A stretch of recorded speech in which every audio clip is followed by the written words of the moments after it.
ፊልሙ የሚጀምረው በታላቅ ጨረታ ነው። በመድረኩ ላይ የ1937 ሞዴል ቡጋቲ ቀርቧል። የጨረታ አቅራቢው መኪናዋ በዓለም ላይ ካሉ በጣም ብርቅዬ መኪኖች አንዷ መሆኗንና በዓለም ዙሪያ 2 ሞዴሎች ብቻ እንደሚገኙም ይናገራል። ይህችን ውብ ቡጋቲ ለመግዛት ሁሉም ሰው በጣም ፈልጓል። ጨረታው በ30 ሚሊዮን ዶላር ይጀምራል። አንዳንዶች 32 ሚሊዮን ዶላር፣ ሌሎች ደግሞ 34 ሚሊዮን ዶላር ይጨምራሉ። ዋጋውም ወደ ላይ መናሩን ይቀጥላል። ጃክ የተባለ ሰው ለአለቃው ደውሎ የመጨረሻውን የ41 ሚሊዮን ዶላር ዋጋ ሲያቀርብ ይህችን ታሪካዊ ቡጋቲ ሲገዛ እናያለን። ይህ በእንዲህ እንዳለ ፕሮፌሽናል ሌቦች ከሆኑ 2 ወንድማማቾች ጋር እንተዋወቃለን፣ አንድሪው እና ጋሬት። ሁለቱም በቅንጦትና በሱፐር መኪኖች የተመሰጡ ናቸው። ቀደም ሲል ጥቂት የዓለም ምርጥ መኪኖችን ሰርቀዋል። አንድሪው በጋሬት ተቆጥቷል፣ ምክንያቱም የጋሬት የሴት ጓደኛ ባለፈው ምሽት አንዱን መኪናውን ሰርቃ ስለጠፋች ነው። ጃክን እየጠበቁት ነው። እሱም ቡጋቲዋን በጭነት መኪና በዚህ መንገድ በኩል ማጓጓዝ ነበረበት፣ ምክንያቱም እነሱ ሊሰርቁ ታቅደዋል። ከጥቂት ቆይታ በኋላ አንድሬው የጭነት መኪናውን ያያል እና ቡጋቲዋን እንደጫነ ይረዳል። አደገኛ እቅዳቸውንም ይጀምራሉ። እንደታቀደው ጋሬት መኪናውን ወደ ጭነት መኪናው መንዳት ይጀምራል። አንድሪው ገመድ ተጠቅሞ ራሱን ወደ ጭነት መኪናው ላይ ይወረውራል። የጭነት መኪናው ሲቃረብ አንድሪው ይዘላል። ነገር ግን አረጋገጡ ጥሩ አልነበረም። ሊወርቅም ጥቂት ቀረው። በመጨረሻ ቅጽበት የጭነት መኪናውን ይዟል። ጋሬትም በቅርቡ ይከተለዋል። አንድሪው በጭነት መኪናው ላይ ተንጠልጥሎ ሲያይ ጋሬት አንድሪው ወደ መኪና እንዲረግጥ ይጠጋለታል። አንድሪው በጋሬት መኪና ጣሪያ ላይ ይወጣል። እናም ከዚያ ወደ ጭነት መኪናው ይመለሳል። ጋሬት ቀድሞ በመሄድ የጭነት መኪናውን መንገድ ይዘጋል። ጃክ ቡጋቲዋን ለመስረቅ እየሞከሩ እንደሆነ ይረዳል። ሹፌሩም ይደነግጥና ይረበሻል። ጃክ በሹፌሩ ራስ ላይ ሽጉጥ ይደቅንና ከፊት ያለውን መኪና እንዲገጨው ያዟል። ሹፌሩ የጋሬትን መኪና ደጋግሞ ይገጨዋል። ጋሬት እንደማይቆም ይረዳል። ስለዚህ መኪናውን ያዞራል እና በቀጥታ ከጭነት መኪናው ፊት ለፊት ይቆማል። ይህም እንዲጋጩና ፍጥነቱን እንዲቀንስ ያደርጋል። ጃክ በጋሬት ላይ ደጋግሞ ይተኩሳል፣ ነገር ግን ብዙም ሳይቆይ ጥይት ይጨርሳል። ይህንን አጋጣሚ በመጠቀም ጋሬት ዘሎ ይወጣል። ወደ ጭነት መኪናው ይወጣል፣ የፍሬን ሽቦዎችን ይቆርጣል እና ወደ አንድሪው ይሄዳል። አንድሪው የጭነት መኪናውን በር ይከፍታልና ሁለቱም ይገባሉ። በፍጥነት ወደ ቡጋቲዋ ይገቡና ለማስነሳት ይሞክራሉ። ጃክ ሹፌሯ የጭነት መኪናውን እንዲያቆም ይነግረዋል፣ ነገር ግን ፍሬኑ ሙሉ በሙሉ አይሰራም። ጃክ ሁኔታውን ራሱን ለመቆጣጠር ዘሎ ለመውጣት ይገደዳል። 2 ወንድማማቾች ቡጋቲዋን አስነስተው በብርቅዬዋ መኪናዋ ማምለጥ ይጀምራሉ። በዚያው ቅጽበት የጭነት መኪናው ቁጥጥር አጥቶ በከፋ ሁኔታ ይገለበጣል። እንዲህ ያለ ውድ መኪና በመስረቃቸው በጣም ተደስተው ለማክበር ወደ መጠጥ ቤት ይሄዳሉ። የአንድሪው ጓደኛ ስቴፋኒ እዚያ አለች። ስቴፋኒ አንድሪውን በጥፊ ትመታዋለች እና ቡጋቲዋን ሲሰርቁ ለምን እሷን እንዳልወሰዳት በቁጣ ትጠይቃለች። አንድሪው በሚቀጥለው ስርቆት በእርግጠኝነት እንደሚወስዳት ቃል ይገባላታል። እንደ እውነቱ ከሆነ ስቴፋኒም የቡድኑ አባል ናት። እዚህ ላይ አንድሪው እና ጋሬት በአባታቸው የሚገናኙ ግማሽ ወንድማማቾች መሆናቸውና ውድ መኪናዎችን መስረቅ የህይወት ዓላማ እንደሆነ እንረዳለን። ሆኖም ግን ምን አይነት ችግር እንደሚጠብቃቸው አያውቁም። በማግስቱ ቡጋቲዋን ለመሸጥ ጂሚ ወደሚባል ሰው ይሄዳሉ። ጄሚ መኪናዎችን እንዲሰርቁ ስራ የሚሰጣቸው ሰው ነው። ነገር ግን በዚህ ጊዜ ጄሚ መኪናውን ለመቀበል እምቢ ይላል። ምክንያቱም መኪናው የማንኛውም ተራ ሰው ሳይሆን በጣም ኃይለኛ ወንጀለኛ መሆኑን ያውቃል። ጋሬት መኪናውን በሰዓቱ እንዳደረሱና ለስራቸው ክፍያ እንደሚገባቸውም ይከራከረዋል። ጄሚ ለሰዎቹ ምልክት ይሰጣልና ሁለቱን ወንድማማቾች ይይዟቸዋል። ከባድ ድብደባ ይነሳል። ሆኖም የጄሚ ሰዎች በቁጥር በጣም ብዙ ስለነበሩ አንድሪውንና ጋሬትን በጭካኔ ይደበድቧቸዋል። ጄሚ መኪናውን ለባለቤቱ ለመመለስ ይወስናል፣ ምክንያቱም ከእንደዚህ ያለ አደገኛ ሰው ጋር ችግር ለመፍጠር አይፈልግም። በዚያ ቅጽበት ጃክ ቡጋቲዋን ፍለጋ ይደርሳል። ጄሚ እሱን በማየቱ ይደነግጣል። እናም መኪናዋን የማን እንደሆነ እንዳላወቀና ጃክ መውሰድ እንደሚችል በፍጥነት ይናገራል። አንድሪውና ጋሬት ራሳቸውን ሲያውቁ ከፍ ባለ ቦታ ወንበር ላይ ታስረው ያገኛሉ። ከፊታቸው የቆመው የቡጋቲው እውነተኛ ባለቤት ሞሬር የተባለ ሰው ነው። ለእሱ አሳልፎ የሰጣቸው ጄሚ ነው። ሞሬር መጥፎ ታሪክ ያለው ኃይለኛ ነጋዴ ነው። በድህነት እንደተወለደ ከምንም ተነስቶ ወንጀልና ጨካኝ በሆኑ ስምምነቶች ግዛቱን እንደገነባ ይነግራቸዋል። ዛሬ ራሱን እንደ ስኬታማና የተከበረ ነጋዴ አድርጎ ያቀርባል። ሞሬር በንዴት ተሞልቶ የእሱን መኪና መስረቅ ሕይወታቸው ትልቁ ስህተት መሆኑን ይነግራቸዋል። ስልጣኑን ለማሳየት ጄሚ በአንድ ወቅት ቢሰራለትም እንኳ በፊታቸው ይገድለዋል። ሞሬር ከዚያም አንድ ነገር ሊያሳያቸው እንደሚፈልግ ይናገራል። በዓለም ላይ ያሉ ታሪካዊና ብርቅዬ መኪኖች ወደ ተሞሉበት ግዙፍ ጋራዥ ይወስዳቸዋል። ጋራዡ እጅግ ግዙፍና ዋጋው በማይገመት መኪኖች የታጨቀ ነው። አንድሪውና ጋሬት በመገረም ከመኪኖቹ ላይ አይናቸውን ማንሳት አልቻሉም። ሞሬር ብርቅዬ መኪኖችን መሰብሰብ ትልቁ ፍላጎቱ እንደሆነና ከህይወቱ በላይ እንደሚወዳቸው ያስረዳል። ሽጉጡን ይሞላና ሊገድላቸው ይዘጋጃል። በዚያ ቅጽበት ጋሬት በፍጥነት ለአዲስ ስርቆት አዲስ እቅድ ያቀርባል። ከቡጋቲዋ የበለጠ ዋጋ ያለው ፌራሪ ሰርቀው ለሞሬር ሊያመጡለት እንደሚችሉ ይናገራል። አንድሪው እቅዱን ይደግፋል እና ስለ ማክስ ለሞሬር መናገር ይጀምራል።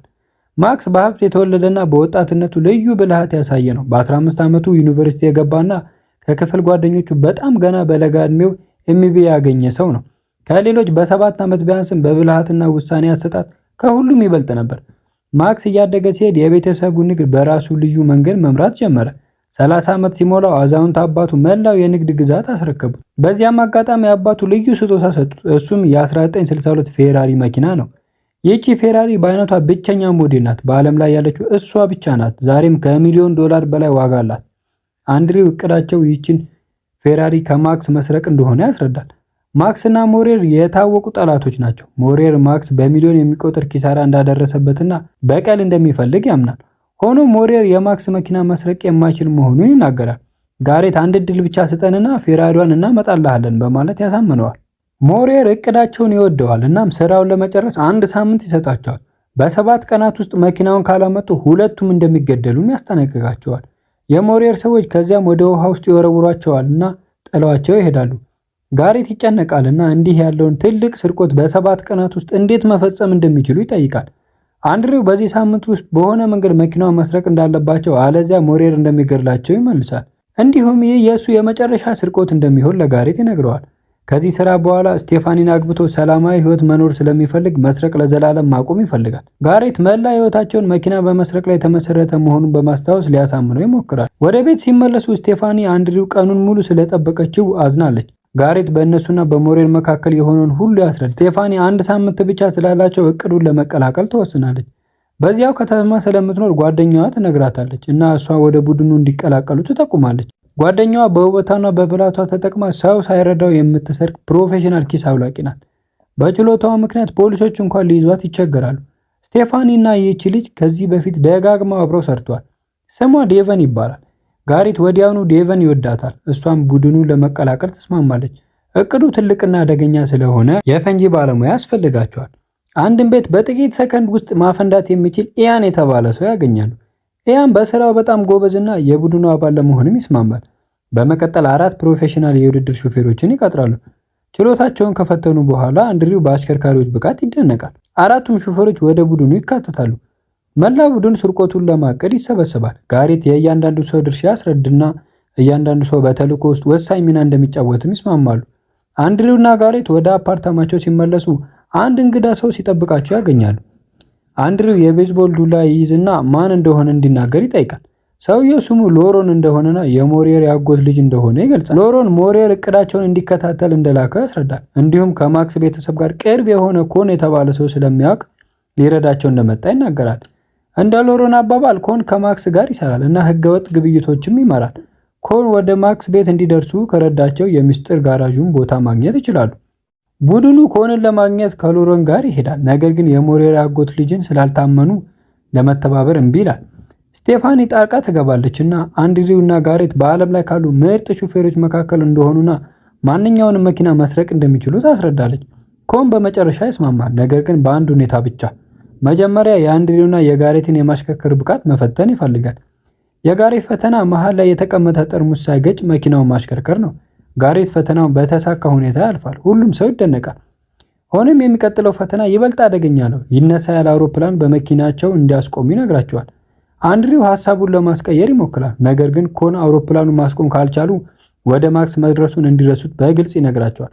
አንድሪው ይህንን በሬዲዮ ለጋሬት ያሳውቀዋል። እናም ጊዜ ሳያባክኑ ወደ አውሮፕላኑ ይሄዳሉ።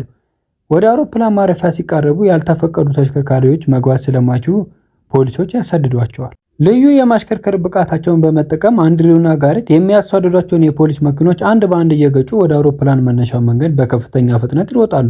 ጋሬት በቀጥታ ከአውሮፕላኑ ፊት ለፊት ይነዳል እና የመኪናውን ጣሪያ ይከፍታል። ሹፌሩ ሊነሳ ሲዘጋጅ ጋሬት መኪናውን ከአውሮፕላኑ ሞተር ጋር ያጋጨዋል። ግጭቱ ሞተሩን የሚያጠፋና አውሮፕላኑ እንዳይነሳ የሚያደርግ ከፍተኛ ፍንዳታ ያስከትላል። ወንድማማቾቹ ፈተናውን በተሳካ ሁኔታ ያልፋሉ። ኮን በብቃታቸው ይደነግጣል እና የማሽከርከር ብቃታቸውን ካየ በኋላ እውነተኛ ፕሮፌሽናሎች መሆናቸውን ማክስን በግል እንዲያገኙት ይመክራቸዋል። አለዚያ ማክስ ሰዎች ልኮ በኃይል ሊያስወጣቸው እንደሚችልም ያብራራል። ይህም ምክር በመከተል በቀጥታ ወደ ማክስ መኖሪያ ቤት ያመራሉ። ማክስ ያያቸው በቁጣ ማን ላይ እንደተፈታተኑ ገብቷቸው እንደሆነና እንዴት የሱን ውድ አውሮፕላን ማበላሸት እንደቻሉ ይጠይቃቸዋል። ጋሬት በረጋ መንፈስ ማክስ ከነሱ ጋር ከሰራ ከአጣው ላይ ብዙ ማግኘት እንደሚችል ይመልሳል። በዓለም ላይ ያሉ እጅግ ብርቅዬና ውድ መኪኖችን ሊሰርቁለት እንደሚችሉም ያስረዳል። አንድሪውም በራስ በመተማመን ይናገራል እና ማክስ ሊያምናቸው እንደሚችል ለማሳመን ይሞክራል። ማክስ በአንድሪው በራስ መተማመንና ሁኔታ ይደነቃል። አውሮፕላኑ ላይ ጉዳት ቢደርስም ከእነሱ ጋር ለመስራት ይስማማል።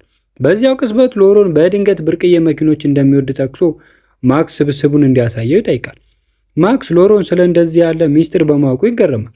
ማክስ ሎሮን የሞሬር ያጎት ልጅ መሆኑን አስቀድሞ ያውቃል። ይህም ጥርጣሬ ውስጥ ይከተዋል። ሎሮን ግን ሞሬር እንደ አገልጋይ ስለሚያየው እንደሚጠላውና እንዲያውም ሞሬር በሕይወት እንዲኖር እንደማይፈልግ በመናገር ይዋሻል። ማክስ በመጨረሻ ያምነዋል እና ቡድኑን የግል መኪናዎቹን ስብስብ እንዲያዩ ይወስዳቸዋል። በጋራጅ ውስጥ ሁሉም በማክስ ብርቅዬና ውድ ተሽከርካሪዎች ይገረማሉ። ከእነሱ መካከል የ1962 ፌራሪ ትገኛለች። እሷ ሞሬር እንዲሰርቁለት የፈለጋት መኪና ናት። ሆኖም አንድሪው ከመኪኖቹ ይልቅ ትኩረቱ ማክስ ላይ ያደርጋል። ማክስ የጋራጁን የሚስጥር ቁጥር ኮድ ሲያስገባ በመስታወት ነጸብራቅ በኩል በድብቅ ይመለከታል። ከወጡ በኋላ አንድሪው ቁጥሩን ይጽፍና ለስቴፋኒ ይሰጣታል። በኋላም አንድሪውና ሎሮን ይከራከራሉ። ምክንያቱም አንድሪው እሱን ስለማያምነውና በጉዳት ውስጥ እንዲገባ ስለማይፈልግ ነው። ሎሮን ስምምነታቸውን ለሞሬር አሳልፎ ይሰጣል ብሎም ይፈራል። ወደ አፓርታማቸው ሲመለሱ ሁለቱ የኢንተርፖል ፖሊሶች መኮንኖች ሲጠብቋቸው ያገኛሉ። መኮንኖቹ በአውሮፓ ውስጥ እየተፈጸሙ ያሉ ተከታታይ የብርቅዬ የመኪና ስርቆቶችን እያጠኑ እንደሆነና በሁሉም ጉዳዮች ላይ እነዚህ ሁለት ወንድማማቾች እጃቸው እንዳለበት ያስረዳሉ። ሲወጡም አንደኛው መኮንን በሚቀጥለው ጊዜ ጠንካራ ማስረጃ ይዞ እንደሚመለስ ያስጠነቅቃቸዋል። ቀደም ሲል ማክስ እና ሞሬር ብቻ ነበሩ የሚያሳድዷቸው። አሁን ግን ኢንተርፖል ወንድማማቾቹን ይፈልጋል። አንድሪው እና ጋሬት ስለ ሁኔታው ያወራሉ። አንድሪው ይጨነቃል፣ ምክንያቱም በእንዲህ ያለ ትልቅ ቡድን ላይ ሲመሰረት የመጀመሪያው ነው። ጋሬት በቡድኑ እንዲተማመንና ይህንንም አብረው እንደሚያልፉት ያረጋግጥለታል። ይህ በእንዲህ እንዳለ ስቴፋኒ በአካባቢው ገበያ ግብይት ላይ ናት። በድንገት ጃክ በዝምታ ይቀርባትና ሊያጠፋት ይሞክራል። ምንም ሳታሰማ አብረው እንድትሄድ ያስጠነቅቃል። ስቴፋኒ በረጋ መንፈስ ሆን ብላ አንድ አፕል ትሰርቃለች። ባለሱቁ ሊጣላት ሲመጣ ትኩረት ማዞሪያውን ተጠቅማ ለማምለጥ ትሞክራለች። በእውከቱ መካከል ሌላ ሰው ይመጣና ስቴፋኒን አብረው ይዟታል። በዚያ ሰዓት አንድሬውና ጋሬት ወደ ሌላ ቦታ በመሄድ ላይ ናቸው። የሞሬር ሰዎች በድንገት ይመጡና ተኩሱ ከፍቱባቸዋል። ከጥቂት ካመለጡ በኋላ ወደ ቤት ሲመለሱ ዴቭን ሞሬር ስቴፋኒን እንደጠለፋት ትነግራቸዋል። ይህን ሲሰማ አንድሬው በጣም ይቆጣል። ያለምንም ፍርሃት ወደ ሞሬር ቤት ይሄዳል እና ጃክን በከፋ ሁኔታ ይደበድበዋል። ሞሬር ከዚያ ሽጉጥ ያወጣና ስቴፋኒ በህይወት ማየት ከፈለገ አንድሪው ያለምንም ጥያቄ መተባበር እንዳለበት ያስጠነቅቀዋል። ሞሬር ስቴፋኒ ሞተር በለኮሰ መኪና ስር ታስራ ወደሚገኝ ጋራጅ ይወስዳቸዋል። ጎማዎቹ ከጭንቅላቷ በላይ በአደገኛ ሁኔታ ይሽከረከራሉ። በማንኛውም ቅጽበት ሊወድቁባት ይችላሉ። ሞሬር አንድሪው እሷን ማዳን ከፈለገ በተቻለ ፍጥነት የማክስን ፌራሪ ማምጣት እንዳለበትም ይነግረዋል። ከነቡድኑ መግለጽ እንዳለበትም ይነግረዋል።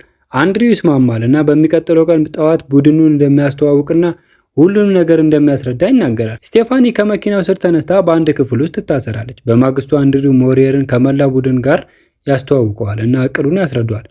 በመጀመሪያ አንድ ግሬደር ቡልዶዘር ይሰርቃል። ከዚያም የፖሊስ መኪኖችንና ዩኒፎርሞችን ይሰርቃሉ። ዴቨን ለማክስ ትደውልና ፖሊሶች ቤቱን ሊወሩት እንደሆነ ታስጠነቅቀዋለች። ይህም እንዲያመልጥ ያስገድደዋል። ማክስ እንደወጣ ፌራሪዋን ይሰርቃሉ። አንድሪው እቅዱን ያስረዳ ሳለ በርካታ የማክስ ሰዎች በድንገት ይደርሳሉ። ብዙም ሳይቆይ ማክስ ራሱ በሄሊኮፕተር ይወርዳል።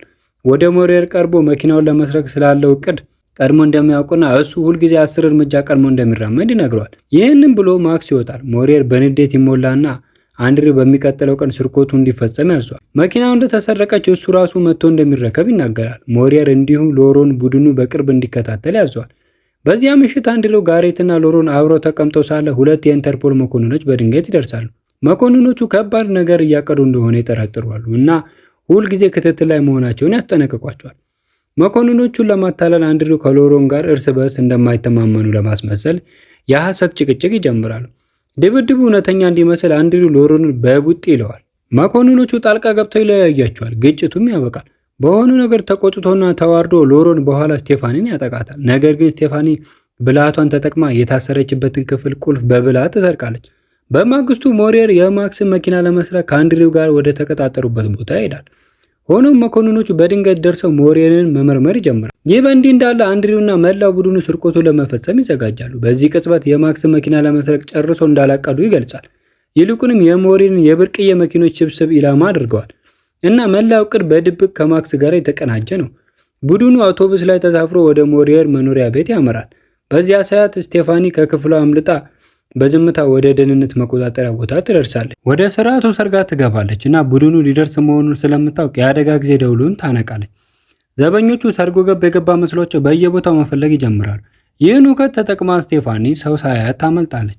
አንድሪውና ቡድኑ ውጪ ይደርሳሉ። ስቴፋኒም ዋናው በር ከውስጥ ትከፍትላቸዋለች። ይህም ሁሉ ወደ ግቢ እንዲገቡ ያስችላል።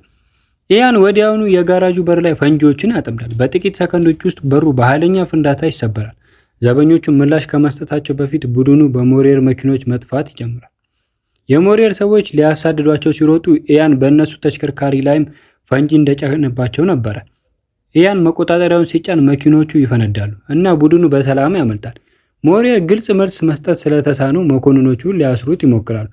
ሞሪየር እነዚህ እውነተኛ የኢንተርፖል መኮንኖች እንዳልሆኑ ይረዳል። ጃክ ቶክስ እንዲከፍት ያዘዋል። እናም አንደኛው መኮንን ትከሻው ላይ ይመታል።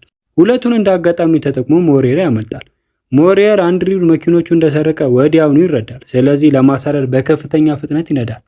በአውራው ጎዳናው ላይ አንድሪው በድንገት መኪናውን ያቆማል። ስቴፋኒን ይመለከታል እና ታገባው እንደሆነም ይጠይቃታል። ስቴፋኒ ያለምንም ማመንታት አዎ ትላለች። ይህ በእንዲህ እንዳለ ሞሪየር እያሳደዳቸው ይቀጥላል። እሱን ለማደናገር አንድሪው መንገዶችን ይቀያይራል እና ቡድኑ ወደ ተለያዩ አቅጣጫዎች ይከፋፈላል። ሆኖም ሞሪየርና ሎሮን አንድሪውን ማሳደዳቸውን ይቀጥላሉ። ረጅምና ከባድ ማሳደድ ይቀጥላል። ሎሮን በጣም ተቃርቧል እና አንድሪው ላይ ሊተኩ ሲል መኪናው ከሚመጣ ትልቅ የጭነት መኪና ጋር ይጋጫል። ከፍተኛ ፍንዳታ ይከሰታል። ሎሮንም ወዲያውኑ ይሞታል። አንድሪው ለኢያን የሚቀጥለውን የዕቅድ ደረጃ እንዲያዘጋጅ ምልክት ይሰጣል። መኪኖቹ በከፍተኛ ፍጥነት ወደ አንድ ድልድይ ይሮጣሉ። እዚያ ሲደርሱ ኢያን ፈንጂዎቹን ያፈንዳል። ፍንዳታው አንድሪው ገና ድልድዩ ላይ ያለ ከታቀደው ቀድሞ ይከሰታል። ድልድዩ መፈራረስ ይጀምራል። በከፍተኛ ትኩረትና ቁጥጥር አንድሪው ፍጥነቱን ይጨምራል እና በሰዓቱ ማለፍ ይሳካለታል። ድልድዩ ከሱ በስተጀርባ ሙሉ በሙሉ ይፈርሳል። ሞሪየር ድልድዩ ጋር ሲደርስ እና እንደፈረሰ ሲያይ ማሳደዱን ለመቀጠል ሌላ መንገድ ይጠቀማል። አንድሪው፣ ጋሬትና የተቀሩት የቡድኑ አባላት ከተማ ውስጥ ደርሰው ወደ ወደቡ ያመራሉ። ነገር ግን ሞሪየር በድንገት በወደቡ መግቢያ ላይ ይገለጣል። አንድሪውና ጋሬት መኪኖቻቸውን አቁመው ይወርዳሉ። አንድሪው ከሩቅ ሆኖ ለሞሪየር ጨዋታው እንዳበቃ ይነግረዋል። ሞሪየር ግን ፈቃደኛ አይሆንም እና በከፍተኛ ፍጥነት በቀጥታ ወደ እነሱ ይነዳል። በድንገት አንድ አውቶቡስ የሞሪየር መኪና ይገጫል። መኪናው እንዲፈነዳና ወደ ውሃ ውስጥ እንዲወድቅ ያደርገዋል። እሱም ወዲያው ይሞታል። የአውቶቡሱ ሹፌር ዴቨን ሆና ትገኛለች እና በዚያ ቅጽበት ለጋሬት ያላትን ፍቅር በመጨረሻ ትናዘዛለች። ቡድኑ የተሰረቁትን መኪኖች ሁሉ ወደ ጭነት መርከብ ይጭናሉ። ተልእኮውንም በተሳካ ሁኔታ ያጠናቅቃሉ። በኋላ እንደተገለጸው ሁለቱ የኢንተርፖል መኮንኖች ከመጀመሪያው ጀምሮ ከአንድሪው ጋር አብረው የሚሰሩ ነበሩ። በሌላ ትልቅ ሚስጥር ደግሞ ማክስም ከመጀመሪያ ጀምሮ በአንድሪውና በጋሬት እቅድ ውስጥ በድብቅ ተካፋይ ነበረ። እውነተኛ ዓላማው ቡጋቲ መስረቅ አልነበረም። ቡጋቲዋ ሞሪየር ለማጥመድና የብርቅዬ መኪኖች ስብስብ ለማግኘት እንደ ማጥመጃ ብቻ ነው ያገለገለችው። ማክስ በአንድሪውና በቡድኑ ይደነቃል። ነገር ግን ከፊቱ የበለጠ ትልቅ አስገራሚ ነገር እንደሚጠብቀው አላወቀም። ከጥቂት ቀናት በኋላ ማክስ በእነሱ በመተማመኑ መዘዙን ይቀበላል። ዴቨን አንድሪው የሰጣትን የሚስጥር ቁጥር ተጠቅማ ወደ ማክስ የግል ጋራጅ ትገባለች። በሌላ ቡድን እርዳታ ሁሉንም የማክስ ውድ ፌራሪዎች ትሰርቃለች። እነሱም ከሞሪየር ስብስብ እጅግ የላቀ ዋጋ ያላቸው ናቸው። በመጨረሻም አንድሪውና ቡድኑ ሞሪየርንና ማክስን በብልሃት አሸነፋቸው። እርስ በርስ እንዲጠፋፉ በማድረግ የመጨረሻውን ታላቅ ድርብ ስርቆት ፈጸሙ። ፊልሙን ከወደዳችሁት ቻናሉን ሰብስክራይብ፣ ቪዲዮዎችንም ላይክ ያድርጉ። እንደዚህ አይነት እጅግ የሚያማምሩ ፊልሞችን ተርጉመን እናቀርብላችኋለን።